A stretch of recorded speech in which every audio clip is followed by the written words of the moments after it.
बघा मित्रांनो, वन विभागामार्फत विविध पदांकरता परीक्षा घेतली जात आहे. तर 2 ऑगस्टला जे पेपर झाले तर त्या पेपरमध्ये कोणते प्रश्न विचारण्यात आले होते? तर अशा सर्व शिफ्टचे प्रश्न, मग ते मराठीचे असतील, इंग्रजीचे असतील, सामान्य ज्ञानचे असतील किंवा गणित बुद्धिमत्ताचे असतील, तर असे सर्व प्रश्न आज आपण या व्हिडिओमध्ये पाहणार आहोत. ज्यांचे पेपर व्हायचे बाकी असतील किंवा जे कोणी इतर स्पर्धा परीक्षेची तयारी करत असतील तर त्यांना या माहितीचा नक्कीच फायदा होईल. त्यामुळे हा व्हिडिओ कुठेही स्किप न करता तुम्ही शेवटपर्यंत बघा. आणि मित्रांनो, तुम्ही चॅनलवर जर का पहिल्यांदाच आलेले असाल तर चॅनलला सबस्क्राईब करून घ्या आणि त्यापुढील बेल आयकॉन देखील प्रेस करा. अशाच प्रकारची स्पर्धा परीक्षेविषयीची नवनवीन माहिती तसेच लेटेस्ट अपडेट्स आपण आपल्या या यूट्यूब चॅनलवर घेऊन येत असतो. ओके, चला तर मग आता आपण आपल्या महत्त्वाच्या व्हिडिओला सुरुवात करूया. तर बघा मित्रांनो, पहिला प्रश्न आहे PMKY म्हणजेच प्रधानमंत्री किसान योजना सुरुवात केव्हा झाली? तर बघा मित्रांनो, या प्रश्नाचे उत्तर आहे 1 डिसेंबर 2018 रोजी PMKY म्हणजेच प्रधानमंत्री किसान योजनेची सुरुवात झाली. त्यानंतर प्रश्न दुसरा आहे महाराष्ट्राच्या उत्तरेकडील पर्वतरांग कोणती? तर या प्रश्नाचे उत्तर आहे सातपुडा पर्वतरांग ही महाराष्ट्राच्या उत्तरेकडील पर्वतरांग आहे. त्यानंतर प्रश्न तिसरा आहे पहिला राजीव गांधी खेलरत्न पुरस्कार कोणाला मिळाला? तर या प्रश्नाचे उत्तर आहे विश्वनाथ आनंद यांना पहिला राजीव गांधी खेलरत्न पुरस्कार मिळाला आणि हे बुद्धिबळ या खेळाशी संबंधित आहेत. ठीक आहे. त्यानंतरचा प्रश्न चौथा आहे कुच्चीपुडी हे नृत्य कोणत्या राज्याचे आहे? तर बघा मित्रांनो, या प्रश्नाचे उत्तर आहे आंध्र प्रदेश. कुच्चीपुडी हे नृत्य आंध्र प्रदेश राज्याचे आहे. त्यानंतर पाचवा प्रश्न आहे खानदेश कोणत्या नदीच्या खोऱ्यात आहे? तर खानदेश हे तापी नदी खोऱ्यात आहे. ठीक आहे, खानदेश हे तापी नदीच्या खोऱ्यात आहे. त्यानंतर प्रश्न 6 आहे 2023 मध्ये RBIचे गव्हर्नर कोण आहेत? तर बघा मित्रांनो, या ठिकाणी 2023 मध्ये RBIचे गव्हर्नर कोण आहेत? तर शशिकांत दास हे RBIचे गव्हर्नर आहेत. ठीक आहे. त्यानंतर प्रश्न 7 आहे ताडोबा व्याघ्र प्रकल्प कोणत्या जिल्ह्यात आहे? सोपा प्रश्न आहे मित्रांनो. ताडोबा व्याघ्र प्रकल्प हा चंद्रपूर जिल्ह्यामध्ये आहे. ठीक आहे. त्यानंतर प्रश्न 8 आहे घुसाडी हे कोणत्या राज्याचे लोकनृत्य आहे? तर बघा मित्रांनो, घुसाडी हे तेलंगणा राज्याचे लोकनृत्य आहे. त्यानंतर प्रश्न 9 आहे भारताचे केंद्रीय वनमंत्री कोण आहेत? तर बघा मित्रांनो, भूपेंद्र यादव हे भारताचे केंद्रीय वनमंत्री आहेत. ठीक आहे. त्यानंतर प्रश्न 10 आहे बघा मध्य हिमालयातील सर्वात लांब पर्वतरांग कोणती? तर बघा मित्रांनो, पीर पंजाल पर्वतरांग ही मध्य हिमालयातील सर्वात लांब पर्वतरांग आहे. ठीक आहे.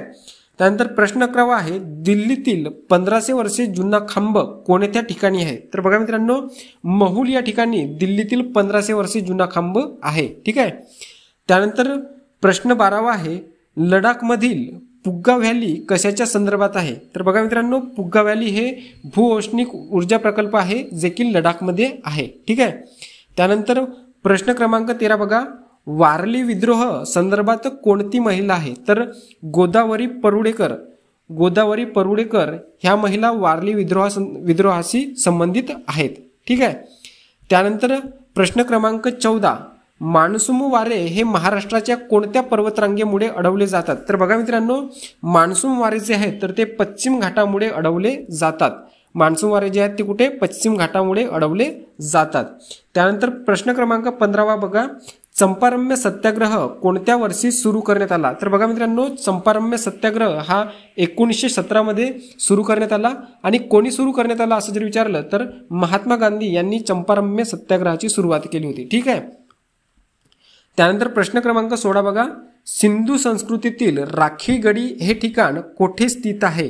सिंधू संस्कृतीतील राखीगडी हे ठिकाण कोठे स्थित आहे? तर बघा मित्रांनो, हरियाणा येथे स्थित आहे. आणि ते कोठे? तर हिसार जिल्ह्यामध्ये आहे. हरियाणातील हिसार जिल्ह्यामध्ये सिंधू संस्कृतीतील राखीगडी हे ठिकाण स्थित आहे. ठीक आहे. त्यानंतर प्रश्न क्रमांक 17 बघा 2023चा केंद्रीय अर्थसंकल्प कोणी सादर केला? तर बघा निर्मला सीतारामन यांनी 2023चा केंद्रीय अर्थसंकल्प सादर केला. त्यानंतर प्रश्न क्रमांक 18 सध्या महाराष्ट्र राज्याचे राज्यपाल कोण आहेत? तर रमेश बैस हे सध्या महाराष्ट्र राज्याचे राज्यपाल आहेत. रमेश बैस हे सध्या महाराष्ट्र राज्याचे राज्यपाल आहेत. त्यानंतर प्रश्न क्रमांक 19 राष्ट्रीय काँग्रेसचे पहिले अधिवेशन कोणत्या वर्षी झाले? तर बघा मित्रांनो, राष्ट्रीय काँग्रेसचे पहिले अधिवेशन हे 1885 मध्ये झाले. आणि कोठे झाले असे जर विचारलं तर ते मुंबई येथे झाले. ठीक आहे. मुंबई या ठिकाणी राष्ट्रीय काँग्रेसचे पहिले अधिवेशन झाले 1885 मध्ये. त्यानंतर पुढचा प्रश्न बघा मित्रांनो, प्रश्न क्रमांक 20, सत्यशोधक समाजाची स्थापना कोणी केली? तर बघा मित्रांनो, महात्मा ज्योतिबा फुले यांनी सत्यशोधक समाजाची स्थापना केली. आणि केव्हा केली जर विचारले तर 1873 मध्ये त्यांनी सत्यशोधक समाजाची स्थापना केली. ठीक आहे. त्यानंतर पुढचा प्रश्न आहे प्रश्न क्रमांक 21, होम रूल लीगची सुरुवात कोणी केली? बघा मित्रांनो, होम रूल लीगची सुरुवात कोणी केली? तर लोकमान्य टिळक यांनी होम रूल लीगची सुरुवात केली. आणि कधी केली? तर 1916 मध्ये केली. ठीक आहे, हे सुद्धा लक्षात ठेवा. प्रश्न क्रमांक 22 बघा मित्रांनो, भारतातील पहिली कागदगिरणी कोठे स्थापन झाली? तर भारतातील पहिली कागदगिरणी मित्रांनो महाराष्ट्रामध्ये मुंबई येथे स्थापन झाली. कुठे? मुंबई येथे स्थापन झाली. त्यानंतर प्रश्न क्रमांक 23 बघा, भारतीय राज्यघटनेतील कलम 123 कशाशी संबंधित आहे? तर बघा मित्रांनो, भारतीय राज्यघटनेतील कलम 123 हे राष्ट्रपतीच्या अध्यादेश काढण्याच्या अधिकाराशी संबंधित आहे. भारतीय राज्यघटनेतील कलम 123. ठीक आहे. त्यानंतर प्रश्न क्रमांक 24 बघा, 13व्या लोकसभेचा कालावधी काय आहे? तर बघा मित्रांनो, 13व्या लोकसभेचा कालावधी हा 1999 ते 2004 हा 13व्या लोकसभेचा कालावधी आहे.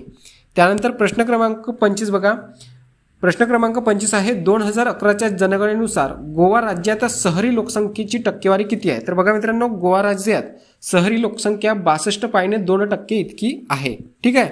त्यानंतर प्रश्न क्रमांक 26 बघा, 2019च्या वन अहवालानुसार महाराष्ट्रातील कार्बन साठा किती टक्के आहे? तर या प्रश्नाचे उत्तर तुम्हाला द्यायचे आहे. तुम्हाला जर माहित असेल या प्रश्नाचे उत्तर ते कमेंट बॉक्समध्ये नक्की सांगा. त्यानंतर प्रश्न क्रमांक 27, 2019च्या वन अहवालानुसार महाराष्ट्रातील पाणथळ जमिनीची टक्केवारी किती आहे? तर या प्रश्नाचे उत्तर सुद्धा तुम्हाला माहिती असेल तर ते कमेंट बॉक्समध्ये नक्की सांगा. त्यानंतर प्रश्न क्रमांक 28, 2019च्या वन अहवालानुसार महाराष्ट्राचे भौगोलिक क्षेत्रफळ किती आहे ते सांगा. ठीक आहे. तर या प्रश्नाचे सुद्धा उत्तर तुम्हाला माहिती असेल तर ते कमेंट बॉक्समध्ये नक्की सांगा. त्यानंतर प्रश्न क्रमांक 29 बघा, भारतीय राज्यघटनेतील कलम 17 कशाशी संबंधित आहे? तर बघा मित्रांनो, भारतीय राज्यघटनेतील कलम 17 हे अस्पृश्यता निर्मूलनाशी संबंधित आहे. ठीक आहे.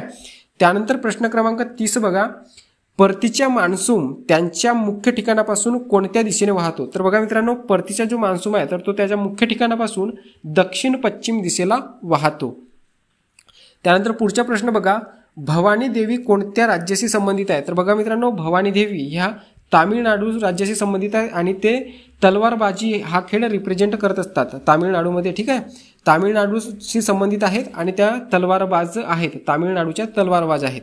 ठीक आहे. त्यानंतर प्रश्न क्रमांक 32, नोबेल पुरस्काराची सुरुवात कोणत्या वर्षी झाली? तर बघा मित्रांनो, नोबेल पुरस्काराची सुरुवात ही 1901 मध्ये झाली. आणि जर कोणी झाली असे जर विचारलं तर ते कोणी सुरुवात केली असे जर विचारलं तर ते अल्फ्रेड बर्नार्ड नोबेल यांनी सुरुवात केली. ठीक आहे. नोबेल पुरस्काराची सुरुवात अल्फ्रेड बर्नार्ड नोबेल यांनी केली. त्यानंतर पुढचा प्रश्न बघा, प्रश्न क्रमांक 33, IMF म्हणजेच इंटरनॅशनल मॉनिटरी फंडचे मुख्यालय कोठे आहे? तर बघा मित्रांनो, वॉशिंग्टन DC येथे IMFचे मुख्यालय आहे. ठीक आहे. त्यानंतर प्रश्न क्रमांक 34 बघा, महाराष्ट्रातील सर्वात मोठे नदीखोरे कोणत्या नदीचे खोरे आहे? तर बघा मित्रांनो, गोदावरी नदीचे खोरे हे महाराष्ट्रातील सर्वात मोठे नदीखोरे आहे. त्यानंतर प्रश्न क्रमांक 35, ब्राह्मो समाजाची स्थापना कोणत्या वर्षी झाली? तर बघा मित्रांनो, 1828 मध्ये ब्राह्मो समाजाची स्थापना झाली. आणि जर कोणी केली असं जर विचारलं तर राजा राममोहन राय यांनी ब्राह्मो समाजाची स्थापना केली. ठीक आहे. त्यानंतर प्रश्न क्रमांक 36 बघा मित्रांनो, जगामध्ये सर्वात जास्त वनक्षेत्र कोणत्या देशात आहे? तर बघा मित्रांनो, रशियामध्ये सर्वात जास्त वनक्षेत्र आहे. ठीक आहे.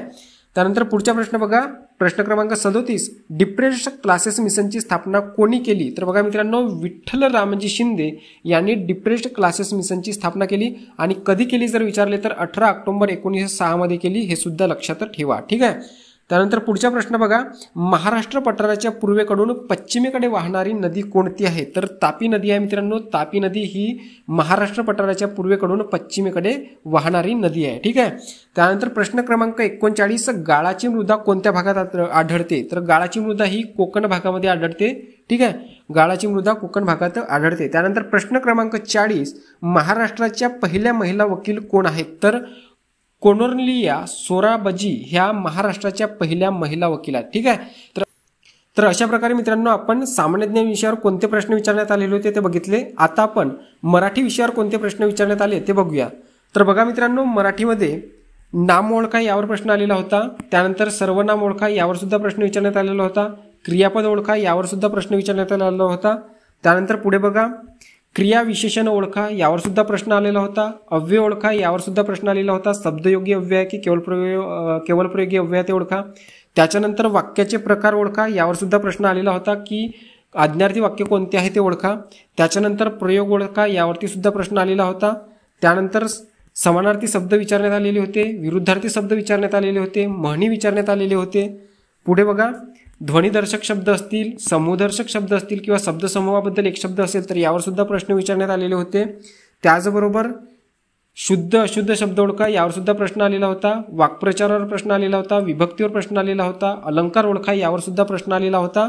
आणि वनविचार म्हणजे वनविचारावर सुद्धा प्रश्न आलेला होता. ठीक आहे, तर मराठीमध्ये या टॉपिकवर प्रश्न विचारण्यात आलेले होते. हे टॉपिक तुम्ही लक्षात असू द्या. ठीक आहे, त्यानंतर आता आपण इंग्रजीमध्ये कोणत्या टॉपिकवर प्रश्न विचारण्यात आलेले होते बघूया. तर बघा मित्रांनो, इंग्रजीमध्ये व्हर्बवर प्रश्न आलेला होता. पॅराजंबलवर सुद्धा 2-3 प्रश्न आलेले होते. त्यानंतर सिनोनिम्स, अँटोनिम्स याच्यावर सुद्धा प्रश्न विचारण्यात आलेला होता. डायरेक्ट इनडायरेक्ट स्पीच सुद्धा विचारण्यात येत आहेत.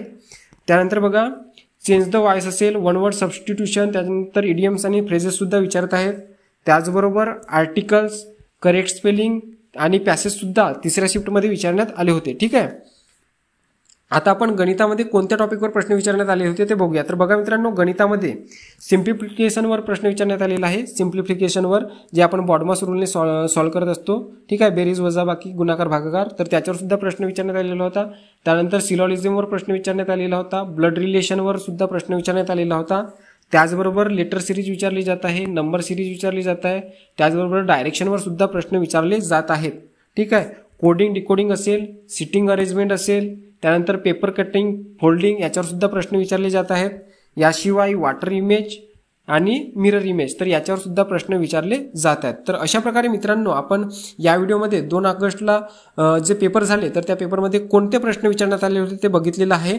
आता पुढच्या व्हिडिओमध्ये आपण 3 ऑगस्टला पेपरमध्ये कोणते प्रश्न विचारण्यात आले होते ते पाहणार आहोत. त्यामुळे तुम्ही चॅनलला अजूनपर्यंत सबस्क्राईब केले नसाल तर चॅनलला सबस्क्राईब करून घ्या आणि त्यापुढे जे बेल आयकॉन दिलेले आहे तर ते बेल आयकॉन देखील प्रेस करा, म्हणजे व्हिडिओ पोस्ट केल्यानंतर सर्वात आधी तुम्हाला तो मिळून जाईल. ठीक आहे,